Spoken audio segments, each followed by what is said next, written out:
আমাদের একটি বিষয় নিয়ে আমরা আজকের এই আলোচনায় করার চেষ্টা করেছি। দ্রুত নির্বাচন কখন মানুষ আশা করে? আপনারা জানেন, নতুন বাংলাদেশের জন্মার পর থেকে এখন বর্তমান প্রেক্ষাপটে যেগুলো ঘটছে সেটি কখনো তারা আশা করে নাই। তাই আমরা মনে করি দেশের স্বার্থে, দেশের জন্য, যেহেতু আপনারা আরেকটি যুদ্ধ করেছেন, বর্তমান আবার দেশকে বাঁচানোর জন্য অবশ্যই নির্বাচন প্রয়োজন। আমরা জাতীয় সাংবাদিক সংস্থার পক্ষ থেকে অবশ্যই দ্রুত নির্বাচনে আশা করছি। গণমাধ্যমরা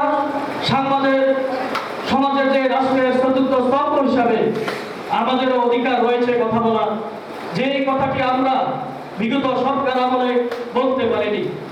আমাদের পেশাগত দায়িত্বের ক্ষেত্রে আমাদের মনের মধ্যে যে বেদনাগুলো, আমাদের সম্পাদকদের যে বেদনাগুলো, তাদের প্রতিষ্ঠান পরিচালনার জন্য যেই সরকারি সুযোগ সুবিধা, সেইগুলো থেকে আমরা বেশিরভাগ বঞ্চিত হয়েছি। আমরা যদি একজন নাগরিক হয়ে থাকি, রাষ্ট্রের চতুর্থ স্তম্ভের হিসাবে গণমাধ্যম যে গুরুত্বপূর্ণ ভূমিকা রাষ্ট্রের পালন করতে হয়, সেই ক্ষেত্রে যদি আমাদেরকে সেই সুবিধা না দেওয়া হয়, তাহলে আমরা কিভাবে দেশের কল্যাণে আসব? সেটাই বলেন।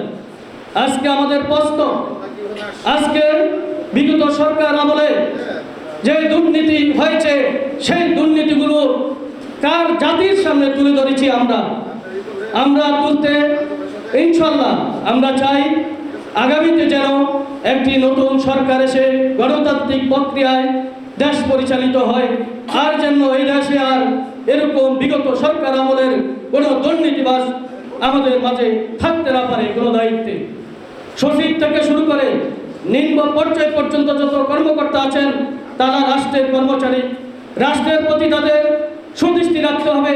তাদের কৃষক, শ্রমিকের, সেই গরিব মানুষের ট্যাক্সের টাকা দিয়ে তাদের বেতন দেওয়া হয়। আজকে কেন তারা দুর্নীতি করবে?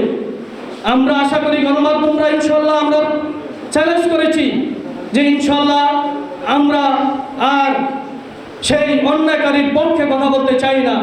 আমরা চাই আমার এই সোনার বাংলাদেশ রক্ষা করতে। ইনশাল্লাহ সাংবাদিক সমাজ সেটি বিশ্বাস করে আগামীতে একটি গণতান্ত্রিক প্রক্রিয়ায় বর্তমান যারা আছেন উপদেষ্টা মহোদয়, তাদের প্রতি অনুরোধ থাকবে যে সুন্দরভাবে আপনাদেরকে আমরা বসিয়েছিলাম, সেই সুন্দর কাজটি আপনারা করবেন। গণতান্ত্রিক প্রক্রিয়ায় সুন্দর একটি নির্বাচন দিয়ে সকলকে ধন্যবাদ জানিয়ে আমার বক্তব্য এখানে শেষ করছি। আসসালামু আলাইকুম ওয়া রাহমাতুল্লাহি ওয়া বারাকাতুহু।